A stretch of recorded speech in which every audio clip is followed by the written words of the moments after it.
Okay, so I'm going to hand over the section to our moderator, Cruz Chen. So let me introduce her first. As a clinical manager, Cruz develops and manages the RAMS Healing for Asian program, which provides trauma-informed mental health services to limited English-speaking Asian victims of crime. Cruz is a licensed marriage and family therapist, as well as a registered drama therapist. Cruz's background also includes providing mental health services to children, youth, families, and adults at RAMS outpatient and school-based programs. So let's welcome Cruz and let's start today's webinar. Thank you, Kaya, and welcome everyone.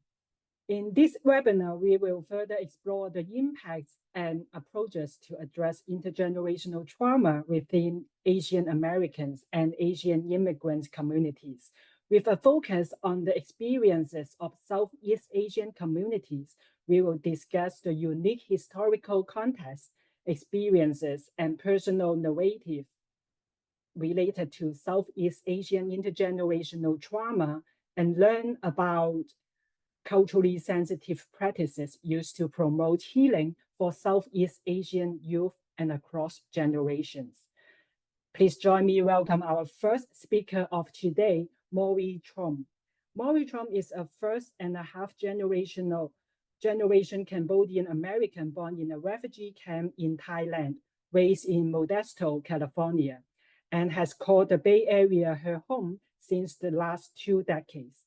She is the daughter as well as sister of genocide survivors, and has dedicated the last 18 years working with low-income marginalized people of global majority to support the improvement of their health through advocacy and education.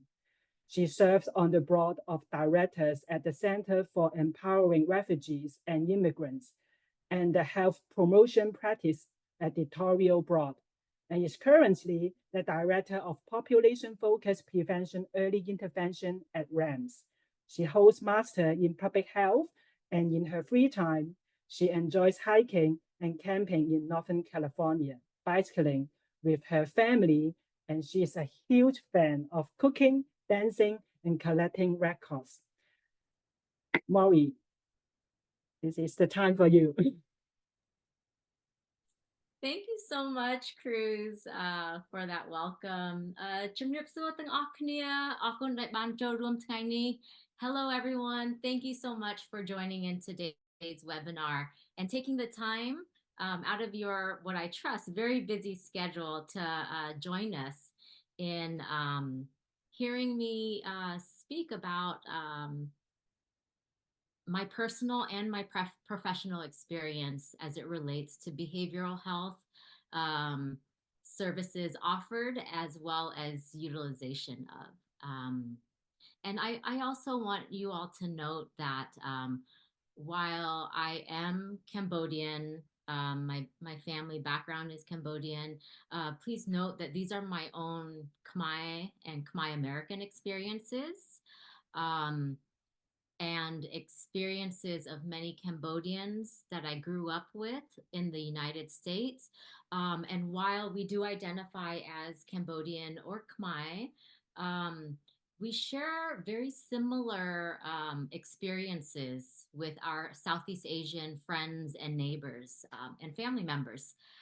You know, because if you think about the region of Southeast Asia, there has been a lot of war and genocide and trauma that has gone on throughout the region of Southeast Asia. And many have had the privilege and opportunity to resettle in the United States. But I will begin with today's presentation, sharing a little bit about Khmer culture and Khmer history.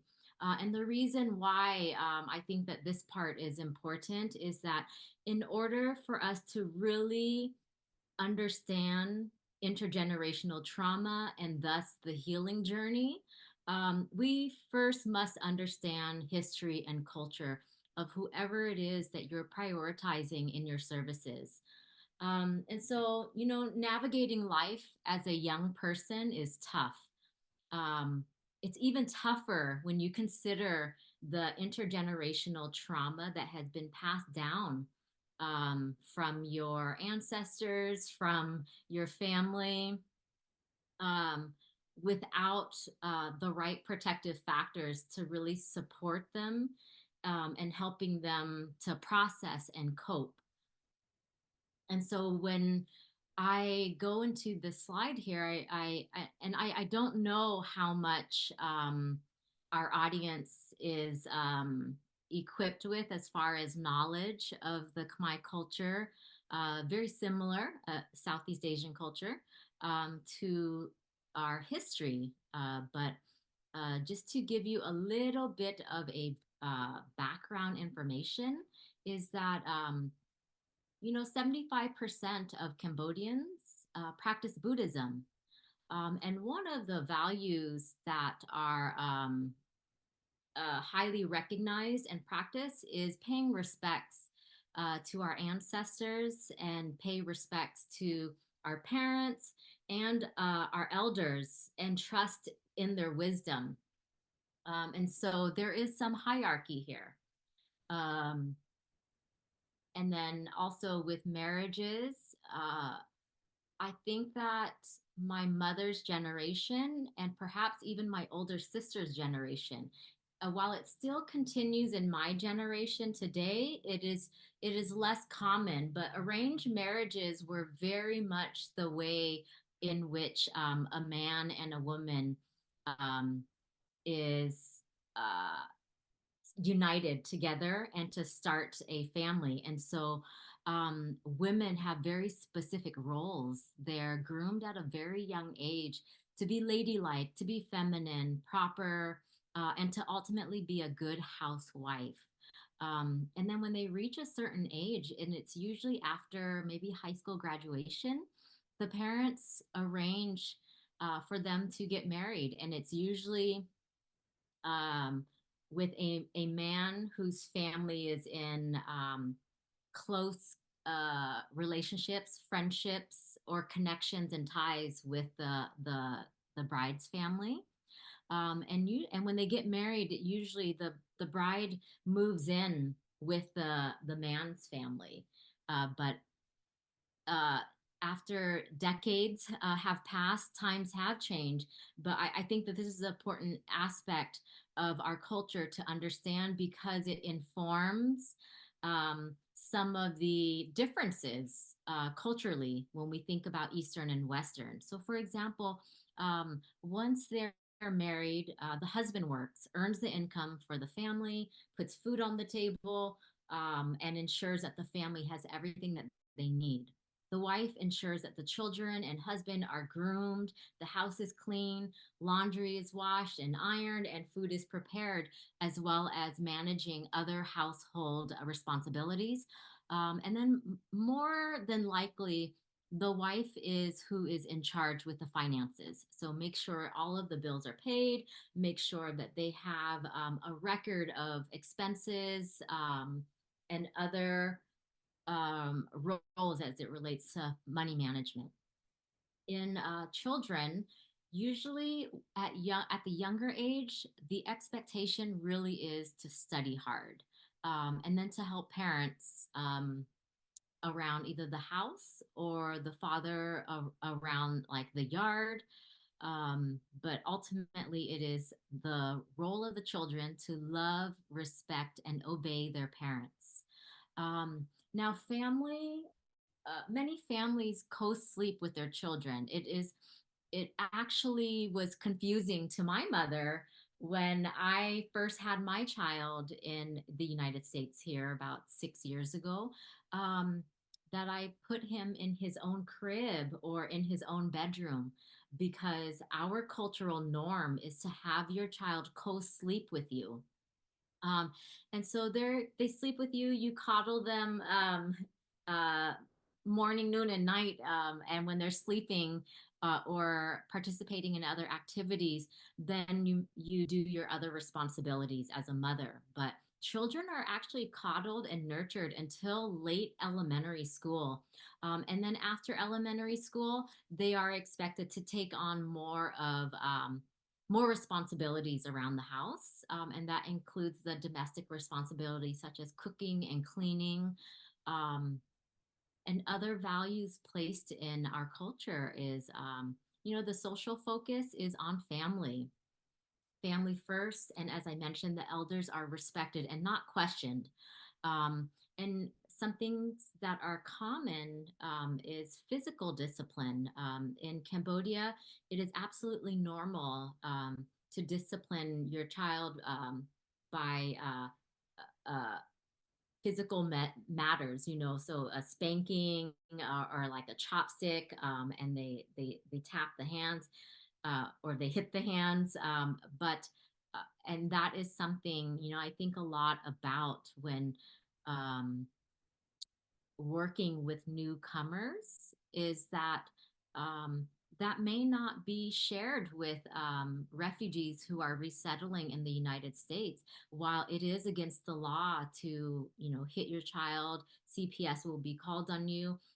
In many cultures throughout the world, the physical discipline is very common. And so one thing that I encourage, if anybody is working in a refugee or a newcomers program, is to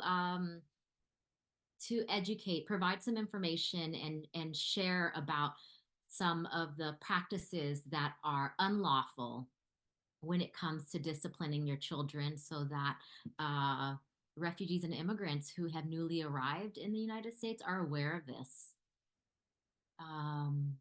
Okay, and this is, I'm moving into the somewhat of a sad part of Khmer culture and history. And I'm sharing this because I don't know who the audience is. And I apologize if this is, was taught in your history or if you grew up aware of this. But Cambodia hit a really rough patch in 1974 to 1979 with, I think about 25% of the country's population were tortured, murdered, and killed or died of starvation. And this was during the Pol Pot era. And of those who survived, many suffered from a wide variety of abuses, like starvation and beatings. If you didn't harvest the right amount of grains, or if you weren't doing what the Red Soldiers asked you to do. And so nearly everyone who went through this stage in life in Cambodia has some sort of personal loss, witnessed killings and beatings, suffered, and the suffering of a family member and other loved ones. Next slide, please. And so another thing that I would like to add is that upon the end of the genocide in 1979, many people thought that their suffering was over, but it actually continued. You may or may not heard, but a lot of torture and other forms of like violence was experienced in the refugee camps. And so many Cambodians resettled in the refugee camps, either in Thailand or the Philippines, and there were some in Cambodia as well. And while people were waiting for opportunities to actually find a home, the refugee camps was where they continued education and just kind of waited for the country to be open again for people to move back into their homes or resettle somewhere else. Many Cambodians resettled in France, in Australia, in Germany, and in the United States, with the United States being the most highly populated of Cambodians. And this is, I think this is similar for Southeast Asians. And so while we talk about resettlement, there were a lot of uncertainties. People worried about, okay, I only speak Khmer. I only speak my native tongue. When I go into these countries in which I will be resettling in, I'm not going to know the language. I'm not going to be able to communicate. And so you can imagine the anxiety and the worry and uncertainties that are caused due to resettlement. Next slide, please.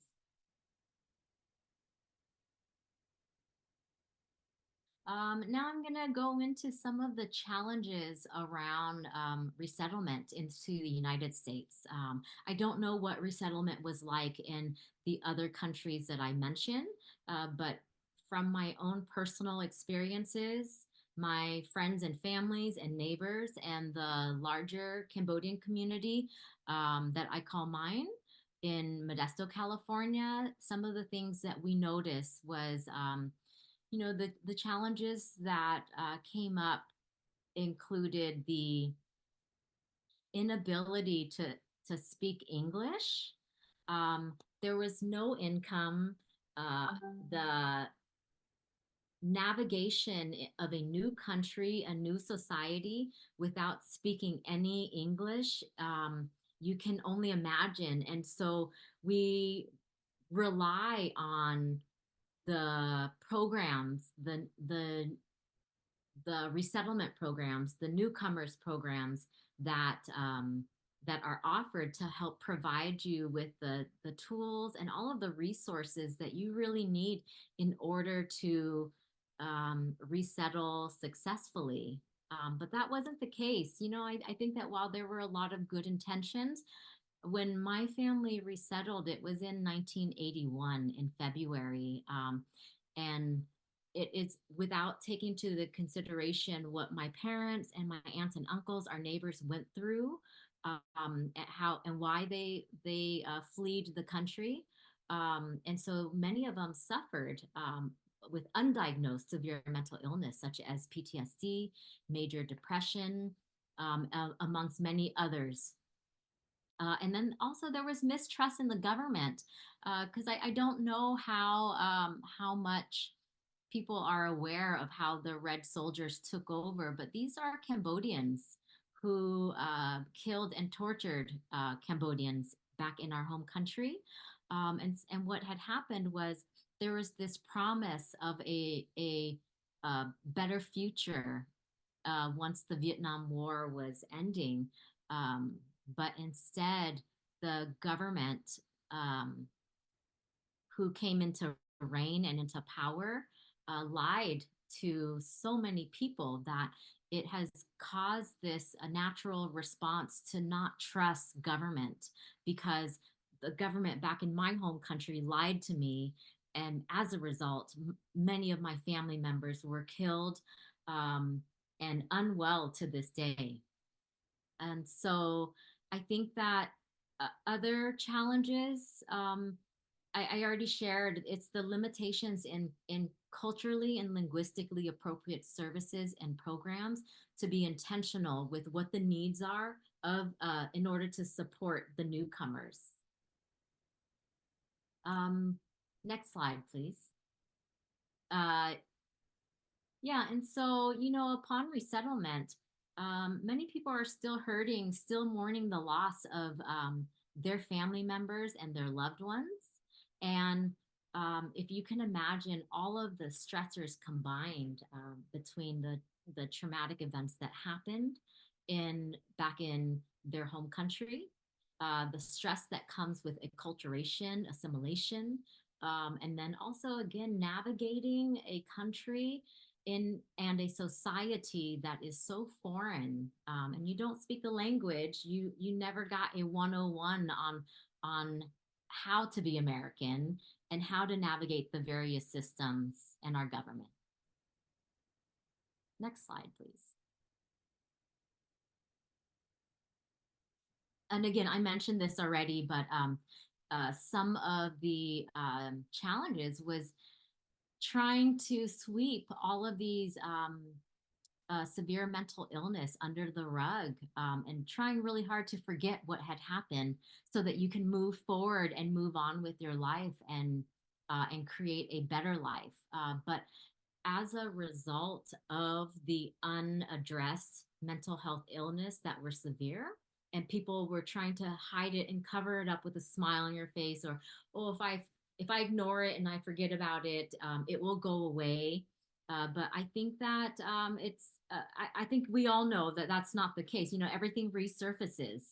And so because of the challenges with inability to really cope and deal with the undiagnosed illnesses, people couldn't go to school and pay attention and focus. You know, my mom joined a program where they would support her in adult school so she could learn English. And if you think about how long my mother has been in the United States, since February of 1981 till this day, her English is very, very minimal. And it's because she couldn't focus. When the teacher is teaching the class, it was hard for her to not think about her lost loved ones. It's not easy for her to not think about, where is my child at right now? They're in school, but are they safe? And so it's this constant fear and worry. And so that affected a lot of people's opportunities, adults' opportunities to really attain education beyond, even just beyond English. And so many people who resettled 40 years ago, it's not uncommon to hear that they're still monolingual or have very, very limited English proficiency. And, you know, another challenge that came after resettlement is the intergenerational conflict. What was happening here is that your kids are not understanding what happened. They're going to school, obtaining education in a Western society, and it's so hard for the older generations to talk about the past, that many people, I think that even at my age, I didn't learn about this until I was in my 20s. And so I'm 44 now. And so you can imagine I lived my whole life thinking, why is my mom the way that she is? And not really putting two and two together that she suffered so much, and she's still trying to get through her day to day without the proper support systems and services and programmings that could otherwise would have minimized her risks and ability to cope with her suffering. But I think that ultimately there became intergenerational conflict. Here is a child who is growing up in American society where it's normal to have friends, it's normal to date, it's okay to have a social life, to be out and about and play with the kids in the neighborhood after school. And so there becomes a clash in the two now maybe three generations, when we consider grandparents, parents, and child now. And so and I'll go into that a little bit more in the upcoming slides. But you know, there's also I shared the mistrust and the distrust in authorities in general. And then due to a lot of the suffering that never got resolved or no healing to the wounds that were still open, there aren't coping skills and opportunities to really process with others, get validation, get affirmation, because sometimes there's survivor's guilt. But as the limited English, the limited education, it also contributes to limitations in your opportunities to earn income. And so a lot of tension can arise with that as well, such as domestic violence, substance use, and I mentioned the inability to work. Next slide, please. And so, and this is where I had mentioned earlier, is the differences in between the generations. While the young folks want so bad to assimilate and understand what it's like to be American, to be able to have friends, to date, all of the things that I mentioned. This is not common in Cambodian culture or Southeast Asian culture, where, as I mentioned earlier, once a child sort of graduates from elementary school, they are expected to do and hold a lot of responsibilities around the house. I think that on top of that, the helping with the cook, the helping with the clean, they are now the ones who speak English. And so a lot of the older generations are counting on them to provide language interpretation, with scheduling appointments, doctor's office, or even just reading a simple piece of mail. And so these are some of the challenges as it related to the cultural differences, but also the difference in the opportunities and the upbringing, between older generation and younger generation. And so if you can imagine when that the intergenerational trauma is felt by the youth, um, it gets exacerbated due to the clashes in American ideals versus Southeast Asian ideals. And so parents are struggling to make ends meet. And therefore, it's hard to provide adequately for children's education and other basic needs. In an ideal world, a child goes to school, they have homework sent back home with them, and your parents or your older siblings can help with homework. But in a newcomer's household where your parents and your guardians don't read or write English, and didn't have educational attainment to be able to support you, this also calls for. I think that now there's a lot of programs to really close that gap, so that regardless of what your background is, you have the resources and the tools so that you can achieve just as well as your classmate who is not a newcomer or a child of refugees and immigrants. Youth wants a normal American life. While many parents didn't have the strength or the bandwidth to really support their children, in a way that would otherwise be a healthy upbringing. And it's not their fault. It's really the limitations of society and American culture, the lack of utilization of mental health services, and it leads to poor communications with the children. I've heard stories of children going to school, learning English, and not really knowing their mother's language. And slowly there becomes this disconnect because they now live under the same household and can't not speak the same language. So you can imagine some of the misunderstandings, miscommunications that arise due to this. And then I also mentioned, youth being unaware of the war and trauma that occurred in the past. I think that many people who have suffered war and trauma in the 70s, as I mentioned in Cambodia, they're slowly talking about it, but otherwise it's something that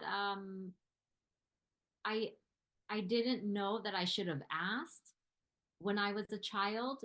But once I started hearing about it, I began opening up that dialogue with my mom. But it took 25 years, and I'm still learning about my mother's history.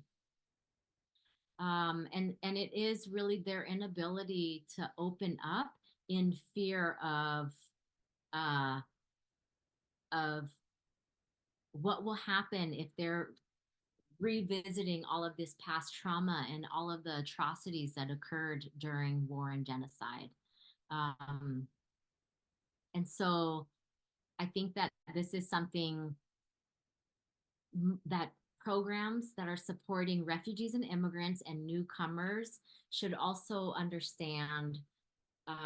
What are some ways that I can introduce normalizing that you suffered, your entire family suffered, and here you are in a new country trying to acclimate yourselves to this new society. Yeah, so I think that it's a good opportunity for the future, when all parties are ready, for young folks to be aware and knowledgeable about their parents' and their grandparents' history. Next slide, please. Some of the ways in which Southeast Asian youth, Cambodian youth, can really engage, and how you all could be of support to this specific priority population is to get to know the youth, is to really be intentional, learn about the different Southeast Asian cultures, the practices, the beliefs, the traditions, the holidays, the history of refugee and resettlement experiences, and really be there to support young people, to understand, to process, and to really help them lead their own healing journey, the intergenerational trauma that has been passed down to them through their parents. They may or may not be aware, but I think that as providers, if you are working with Southeast Asian youth, it's something to definitely be aware of, is what has happened in this young child, or this young person's family history. Maybe they didn't experience it, but we all know that trauma that our great grandparents have gone through, and felt, is still being felt today, many years later. I think another thing that is important, I don't know if there are some folks who work at school settings, but introduce the idea of an infinity group or a cultural group, spaces that are intentional for Southeast Asian youth to learn about their history, and to learn about themselves. I think that we recognize that there's so much strength and power in culture and in community. And I know that not every child or every young person is gonna jump at it, but I know that when I see somebody who is not of my ethnicity, I'm reflecting back to when I was a youth, and for them to be knowledgeable about my country and my culture's history, it says something to me. It tells me that I matter, that they took the time to learn about my culture, and I would want to engage more. There's some intentionality behind it. Next slide, please. And I think that it's also important for us to maintain authenticity, patience, be honest and respectful. I think that oftentimes we all kind of carry that mindset of, oh, I'm the older one, they should respect me. But I think that in today's day and age, every human being can feel when they're being respected or disrespected. And young folks are savvy. I think that sometimes we don't give them the benefit of the doubt that they can see right through us. And so be authentic, and be genuine in the ways that you show up for them. Sometimes it's not so much what you say, but it's how you make them feel. And so to be there, listen, engage and let them tell us how they would like to be supported. You know, there's a saying, there ain't no power like the youth power, and there's some power and truth in that, because while sometimes there's this ageist in us to say, oh, they're just kids, I know what's best for them, but I believe so strongly that there are some very intelligent, many intelligent young people with, and every one of them have so much potential. I think that as adult allies, it is our job to really help support that and facilitate that self-empowerment, and allow them to be able to explore the ways that they find healing. You know, I think a lot about how we approach behavioral health and behavioral health services. And one that I've seen has worked for personally, as well as my previous work experience, is taking into consideration, how do we do this holistically? So how do we look at a young person's health, knowing that mental health is health, and everything else impacts mental health? So how is a young person's whole health? What's their physical health like? What's their you know, diet intake, nutrition? What's that like? And then also,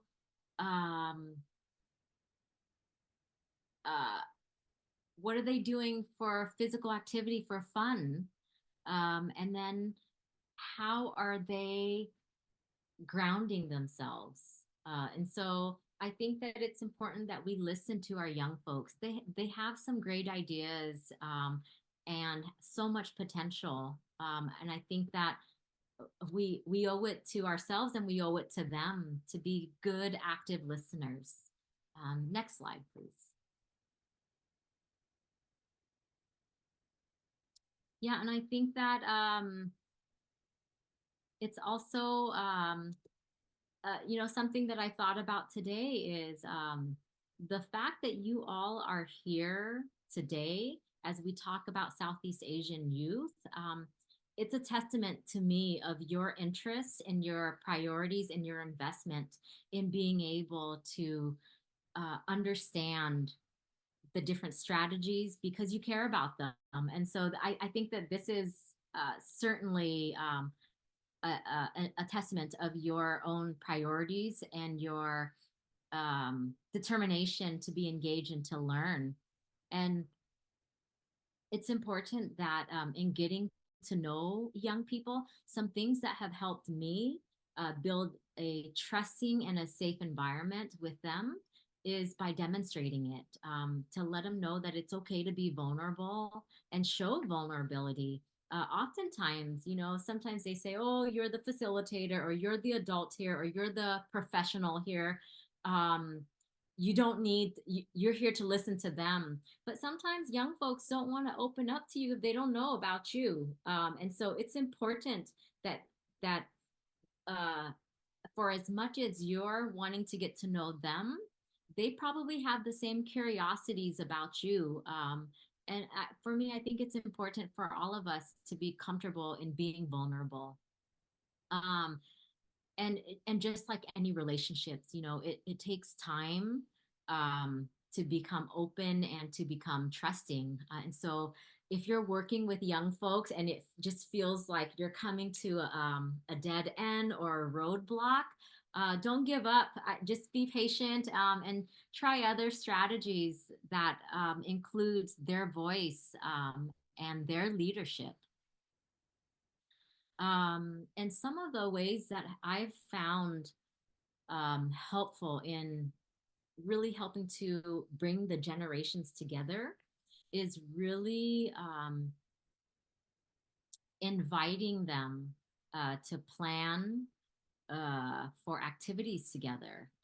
One thing that really always stuck out to me is when I was working in the Tenderloin in San Francisco, California, we worked closely with Southeast Asian youth who were either newly resettled immigrants themselves, or children or grandchildren of of war and trauma, genocide, I'm sorry. And some things that I thought that was really beautiful to see is the activities that really have a focus on culture and ethnicities. For example, I used to cook with the young folks and cook foods of all different menus. But what I would used to do while we were cooking together is talk story. And so they would ask me some questions about what it was like when I first came to the United States. How is it different from now? And, what's your relationship like? And so there was opportunities for me to engage with young people in a way that was going to be ultimately nourishing, hopefully to the soul as well as to the stomachs, and so we did a lot of cooking together of different ethnic foods, and then invite an elder in for some more opportunities to talk story, music, song. There's so much power and healing in music that I think it is something to consider when we're working with young folks is, hey, what is a song that you've been listening to a lot lately and why? And really engaging them in their interests, see how this may be in alignment with some of the things that the older generations in the community can help offer. Gardening, for example, there's a picture here of vegetables, but a gardening project, an intergenerational gardening project, was also another one that I saw very powerful, where youth worked closely with adults in the community to understand what is it that they're planting and why, have some questions ready, give youth some opportunities to harvest and to plant themselves. And I think that slowly but surely there's opportunities for growth. And one last thing that I want to end with is that everybody loves a good party. And so imagine identifying a few youth, imagine identifying a few adults for them to plan a celebration together that involves food, music, dancing, maybe some storytelling. Perhaps offer a film screening where the language is in the particular understanding of the parents or the guardian, and then have subtitles in English, and then have a conversation about that. Yeah, I think that there is more support and there is more support and success in coming together when you recruit for participation in leading and designing some of these programs. Thank you. Thank you, Mory. So because of the time, maybe we can just take like one short question before we introduce the second speaker. So there is like a question in the Q&A function. Can you see that, Mory? Audience asks, like, we have seen an increase in calls from younger Asian youth for mental health support. What are some ways that we as a crisis response team can better connect with them? Yeah, and as I mentioned before, this is a great question, and this question is going to be a life learning experience. I think that as times are changing, the needs are changing, the demographics may change. I think that we have to be flexible and adaptable. But I think first and foremost is, for example, for myself, I check myself. Am I approachable to young people? Am I wearing a stuffy suit that can intimidate a young person? And so I think first and foremost is approachability. How approachable are you? And then another one is you keep seeing them. I see you. I see you, Sophia. I see you. That was really awesome. And you keep sharing. Hey, I don't know if you or any of your friends will ever be interested in this offering.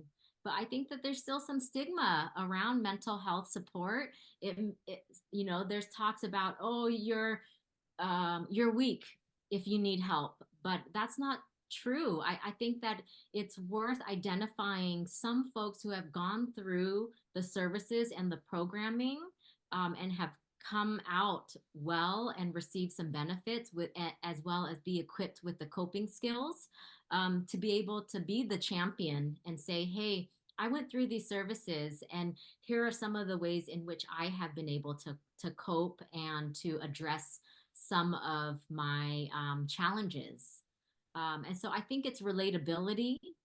I think a lot about commonality. I think a lot about what would interest this young person. I see they're always coming in with this. How about if I, you know, brought in that? And so it's really centering them and thinking about what can be relatable. Thank you, Mory. And I also see that there is like an audience also mentioned that providing them a voice and choice so that they can be heard and understood. And this is also very important that we know that we are in this together. Thank you again, Mory. So please allow me, because of the time, and I'm going to just introduce our second speaker, Hoa My Nguyen. Hoa My Nguyen is a licensed clinical social worker as well as a psychotherapist at RAMS here in San Francisco, and has a private practice basis in the East Bay. She has a background in psychodynamic and psychoanalytic practice and trained in both EMDR and IFS. On her own time, she is also a child lover, a holder of books, and also travel souvenirs, and actively cultivates her urban jungle of plants and vegetables. Please join me. Welcome, Hoa.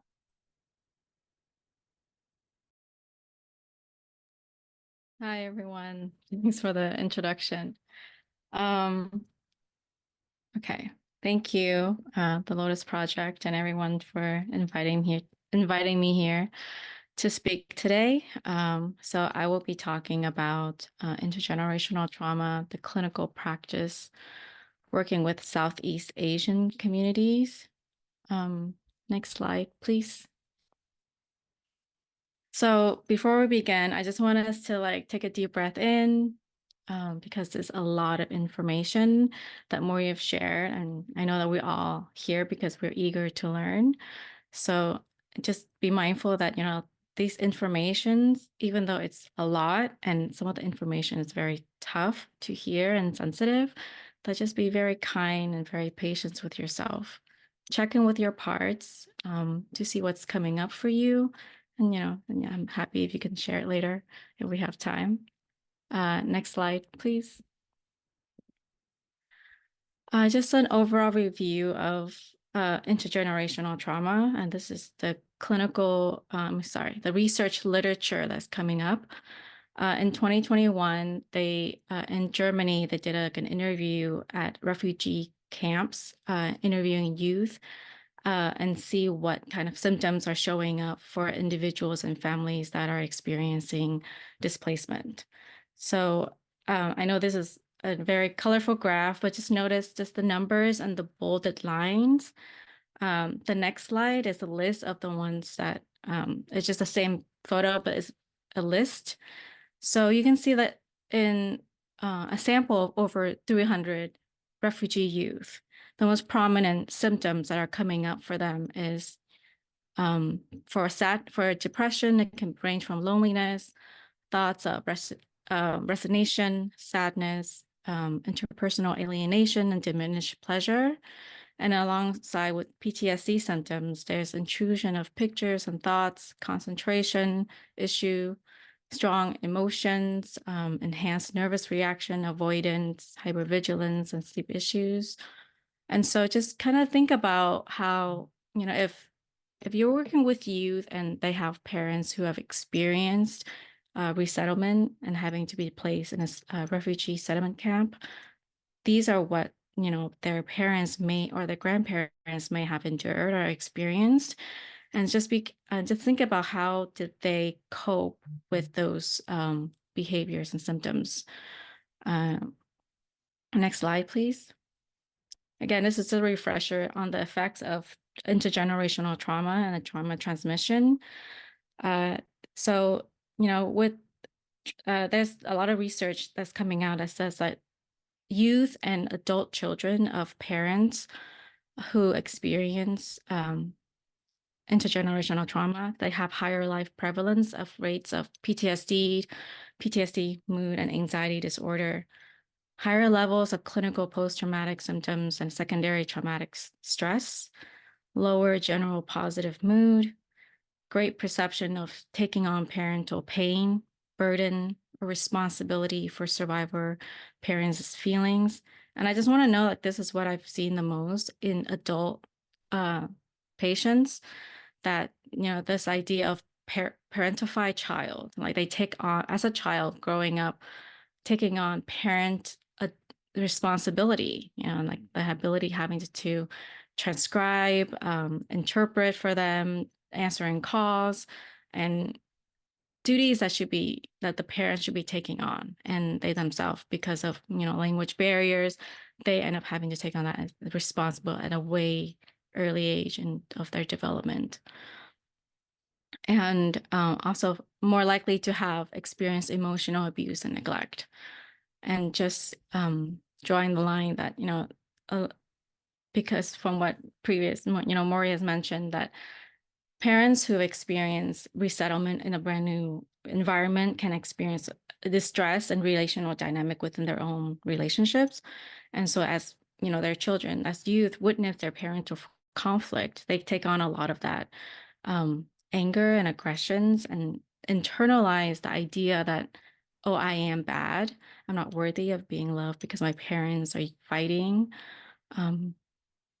And sometimes they can inherit a lot of their own, the parents' aggressions or behavior. Next slide, please. And I wanted to point out that, in the field of, social work, we talk a lot about systems theories. That's an individual, systems theory highlights the notion that the individual doesn't exist in a bubble, that they interact and respond to the external factors. So just thinking about the adverse childhood experience. And so they kind of break it down to 5 different categories: biology, psychology, social environment, spiritual, and culture. And for families who have experienced resettlement, think about, they having to relocate themselves. So that's a disruption of social environment, and, being in, and depending on where they resettle. So then there's like the grief of not being able to be connected to their cultural practice and the spiritual practice. And of course, that would also affect their psychological development, and and the ability to process that grief. And then most of the times, as adult, as a family, they don't have that kind of opportunity to process, because they have to acclimate and assimilate as fast as they can in order to survive.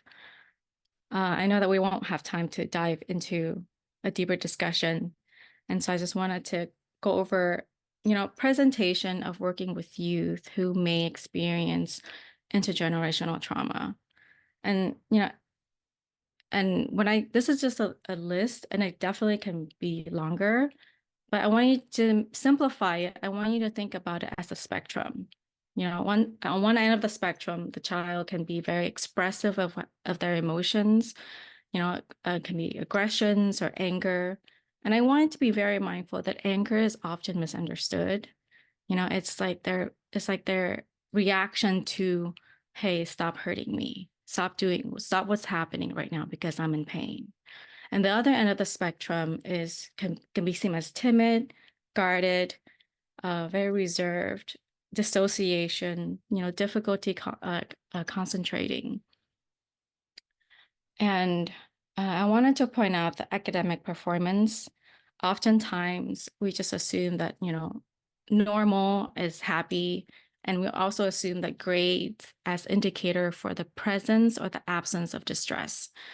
And for children, for youth who have witnessed their parents' fights, their parental conflict at home, oftentimes they internalize the idea that, oh, if I have good grades, then it will stop the parents from fighting. So not to say that, all high-performing youth and children doesn't have distress at home, but it's just what do they internalize in order to have this result, have this outcome. And my model minority myth is a myth mainly because it's really just sums up all the Asian communities into one giant group, and not recognizing that within that big giant category, there's subcategories like Southeast Asian and Pacific Islander who are not really thriving, right? You have parents from Vietnam who's immigrated in the 80s or later. Like a lot of them are coming from working class, so that requires them, once they immigrate here and settle in the United States, that requires both parents to be working. So the child may not have the luxury to have their parents at home with them while their parents are out just making ends meet. And not all youth may meet whatever the symptom they're showing. They may not meet clinical criteria for PTSD or abuse, and not and all the symptoms may present differently in each children. So just keep that in mind. Okay, and then assessment is next. Thank you. And so I want you to kind of think about what role you have, because not all of us are clinicians. Some of us may work in a different capacity. So as you hear this being the person that the child confide in with their narrative, just notice that what's coming up for you. What reaction do you have? Which part of you is being activated hearing the child's story? And be curious, ask a lot of questions, ask questions about strengths that are being passed down within their cultural practice. Not everyone, like for example, from the previous presentation, Cambodian New Year is a very important element for the Cambodian community. And even for those who weren't born here, it's a huge fest and celebrate. So just be curious when you're working with youth from different cultural background, like what are their strengths, what the cultural practice that they really value, and do the work yourself. A lot of times I've seen having one person be the representation of the entire community. There's a lot of rich literature out there that can help inform, what is the person's experience, what is the cultural experience of a particular demographic and populations, and just be curious and just do the work of educating yourself. Consultations, yeah. If you encounter like a difficult issue at work or regarding a case or a youth, consult with your supervisor and be sure that the supervision that you're getting is culturally relevant and competent, because you have, you're working with the diverse, so I'm sure it's all a learning process for everyone, including your supervisor. So just make sure to advocate for quality supervision. Consult with others in the professions. I know if you work with youth, CPS in certain counties allow anonymous consultations, so you can call and consult without giving up identifiable information to see if this, the case is warrant a report or an abuse. But just know that not all counties allows that, so just have multiple counties' phone number available, just in case you need that information. And assess for sign of domestic violence and substance use. We're going back to the idea that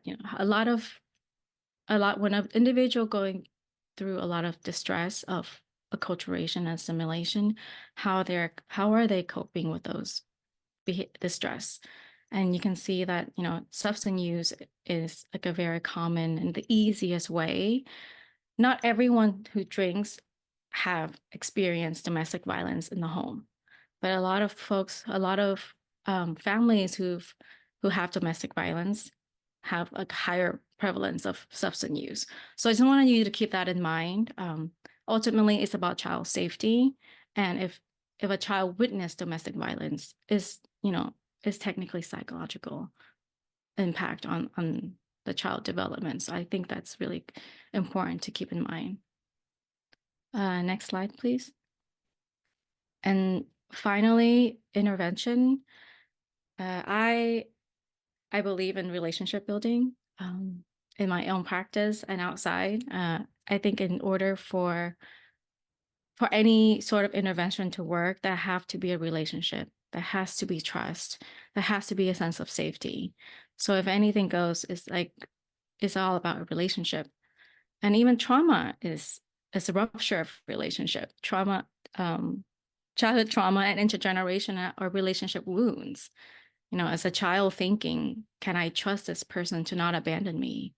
Am I lovable? Do I feel safe around this person? Am I good enough? So when you think about intervention, first think about what is the child receiving from this relationship? Are they getting a sense of safety, emotional attunement?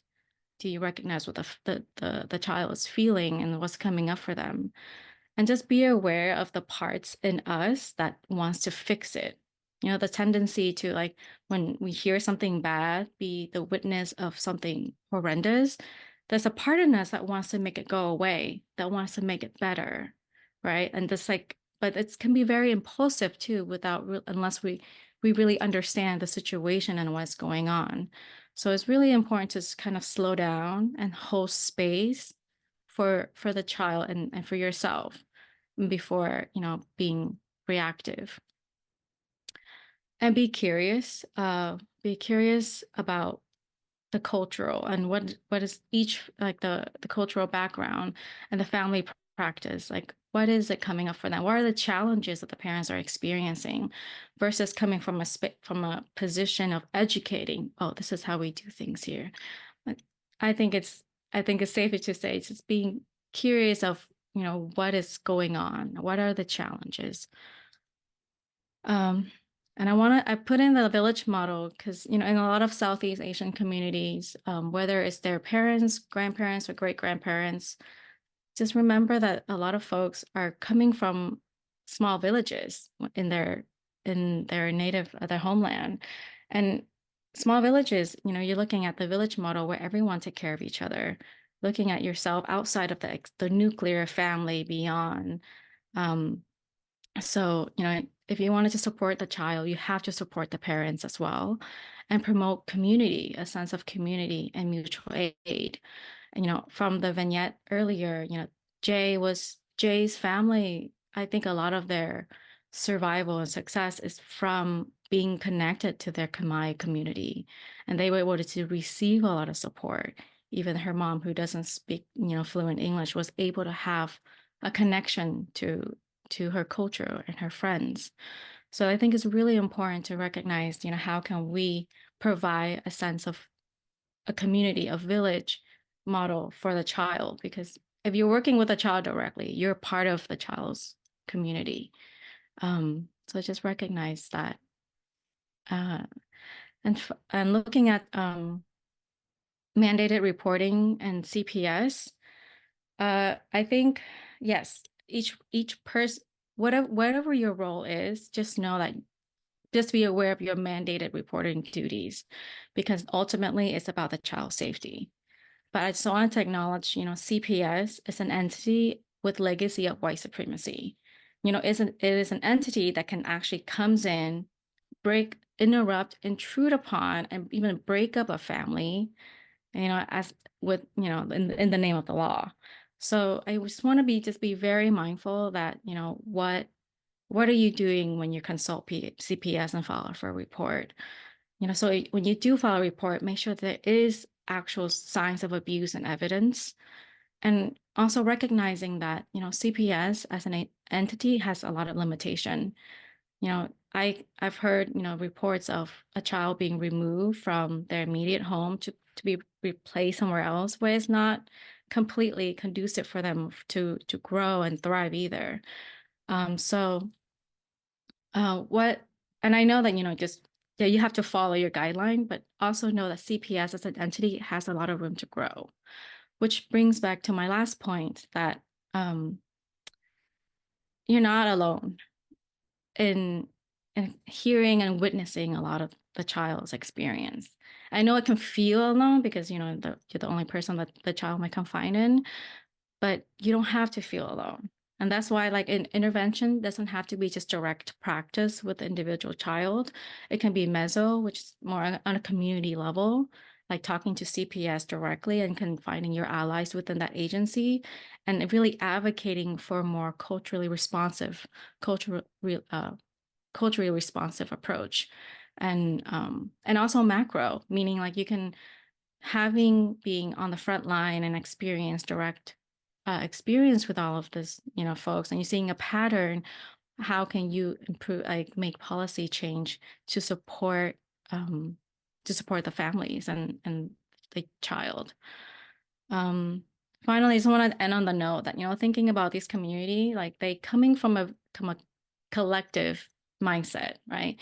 In the US is more individualistic, but in Southeast Asia and majority of Asia is about the collective goods, the idea of like the whole collectivism. So a path to really breaking the intergenerational trauma is through collective healing. Is to recognize that, you know, you're not alone, and there is a group out there to support you in your journey. Next slide, please. I just wanted to end with a series of readings. They're phenomenal reads. And I know there's a lot, and I try to diversify with different type of materials. But, you know, if you're really curious about just in general, like the different communities in Southeast Asian experience or mental health overall, just check out these small reading list. And that's it. Thank you. Thank you, everyone. Thank you, Hoa. And I'm just going to stop sharing the screen. And there's like questions from the audience I would like to ask you. So there's like an audience ask about, is there a best practice when dealing with a youth who is very shy or introverted, possibly from a family that does not necessarily believe in mental health interventions or support from outside the community, because this audience work on the crisis team for Sacramento County. Well, let's just acknowledge that if the child is sitting in a therapy room, that's already like 80% of the work. So I just acknowledge that if you're a clinician and the client is in front of you, the child is in front of you, that's great. But if the child is not willing to open up, it's about relationship building. I've seen different approach of like play therapy, of interacting, and sometimes just sitting in silence is, you know, allowing the space to be as comfortable for them as possible, to feel as safe. If you're I'm not sure. I mean, I'm not sure what like the crisis team and what is the capacity, but oftentimes just sitting with a child, allowing them to feel comfortable, or even have like emotional cards so they can just kind of point to like, how are you feeling right now? And so they can point to like, an emotion they can feel at that moment is enough. They don't have to say much, but just allowing them to sit with what is coming up for them and making sure that it's okay to express those emotions, I think is a really good start. Thank you, Hoa. And there's like another questions from the audience asking, how do you navigate the relationship between parent and child if you have to engage in mandated report like CPS without like also destroy or like interrupt the therapeutic bond? Right. I think, yeah, it's a really good question. That's why like CPS is such a, it's just a sensitive conversation. But, you know, if there is evidence of abuse, if the child is being exposed to violence or neglect, I think it's important to recognize that how is this affecting the child development? So if your position allows, and talk to the family first, like say, hey, this is what needs to happen, but they're also an entity that can maybe able to support you. I know a lot of CPS oftentimes have a very negative stigma, like, oh, they just there to take your child away, but it's actually not. Sometimes the family just need a social worker from CPS to connect them with resources, right? And there is parenting classes. I think CPS as an entity is a very misunderstood entity. Although they do have a lot of area to grow, but they can still a source of support. And having a conversation like, hey, this is what's happening, and what the child is observing or experiencing may affect them long run, mental health wise. So we're just going to introduce this new support team to be involved, just so they can be able to like support the family, and so they can understand how to also to support the child at home. I think it's a good conversation starter, but it's not an easy one. So just acknowledge there's no like an easy answer. Yes, there's another question from the audience. Thank you. How do you get support for agencies that have limited funds to like LEP, SEA families? Bilingual staff is not always in the staff or even like materials, because we know that like working with Asian population, but also there's like a lot of language in just Asian, this population as well. Yeah, I think that this is really a need for sure, because this is why we need to vote. A lot of times, I think language need is really important in connecting culture. And if we don't have people who speak the client's language, it's really hard to establish rapport. And so if there's funding, then you're not working with the family directly anymore. You're working with a system. You're working with a system who's not putting a lot of priority into supporting these type of demographic of folks who's not successful, who's not thriving. So I think it's a lot of times it's just going to your Congress member representative to actually advocate for more funding and more support in these kind of programs. Thank you. Thank you, Hoa. I do have a question for you, Hoa, as well. I know that you have a background like with also EMDR and IFS.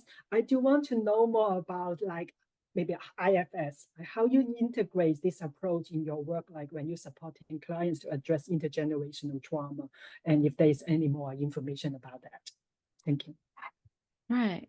Yeah. IFS, internal family system theory. It's allowing, I find it very helpful, because you're talking, especially being a woman of color, I'm also a child of immigrant. A lot of my identity shaped, a lot of my internal parts developed when I immigrated here. So, and a lot of that, and then more parts came up when I experienced like acculturation, microaggressions, like, trauma. And so IFS is allowing a lot of those parts to be acknowledged, to be recognized, and to have a space to really express themselves. I integrate that not even within my practice, but also in my relationships and outside my personal life.